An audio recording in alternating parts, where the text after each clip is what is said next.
રાજકોટ મહાનગરપાલિકાના માનનીય મેયર શ્રી અને માનનીય કમિશનર સાહેબની સૂચના અન્વયે પ્રેસ કોન્ફરન્સમાં ડિક્લેર થયા મુજબ જે છે એક સઘન ડ્રાઈવનું આયોજન છે એ કરવામાં આવ્યું હતું અને આ કામગીરી જે છે આગામી સમયમાં પણ ચાલુ રહેશે.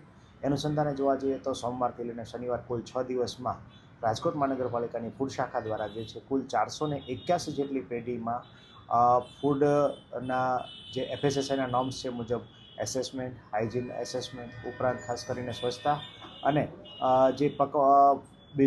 જે prepared food as well as જે રો મટીરિયલ યુઝ થાય તમામની તપાસ જે છે એ કરવામાં આવી હતી.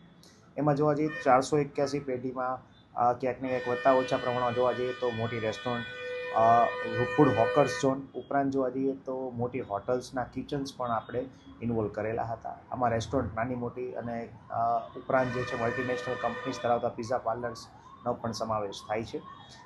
જોવા જઈએ તો કુલ 2909 કિલો જેટલો જથ્થો જે છે અખાદ્ય હાલતમાં અથવા બિનહાઇજેનિક કન્ડિશનમાં મળેલો હતો તો તેનો નિકાલ જે છે સ્થળ ઉપર કરવામાં આવ્યો છે. અને આ અનુસંધાને સોલિડ વેસ્ટની અમારી જે ટીપરવાન દ્વારા આનો નિકાલ કરીને વહીવટી ચાર્જ સ્વરૂપે જોવા જઈએ તો 3,18,000 રૂપિયાનો દંડ જે છે એ વહીવટી ચાર્જ સ્વરૂપે વસૂલવામાં આવેલો છે.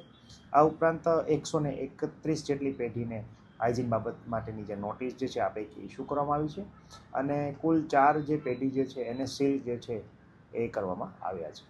અત્યારે અમે કોમોડિટી વાઇઝ જે છે એ લીધું છે. હાલ જે છે રેસ્ટોરન્ટ, હોટલ્સના અને ખાસ કરીને હોકર્સ ઝોનની જે પેઢીઓ ખાસ કરીને ફૂડ બિઝનેસ ઓપરેટર્સને લીધેલા છે. આગામી સમયમાં આ પેઢીમાં વિસ્તારિત સ્વરૂપે જોવા જઈએ તો વિવિધ પ્રકારની કોમોડિટીઝ જે છે એ ઇન્વોલ્વ કરવામાં આવશે.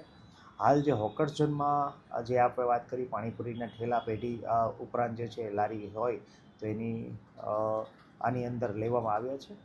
પરંતુ ખાસ કરીને સ્પેસિફિકલી જે રોડ રસ્તા ઉપર હોય એ દાખલા તરીકે લલોડી વોકળીમાં જ્યાં પાણીપુરીનું પાણી ઉપરાંત જે છે પૂરી બનાવવાનું વિવિધ એકમો કાર્ય છે તેની તપાસ પણ આગામી સમયમાં કરવામાં આવશે.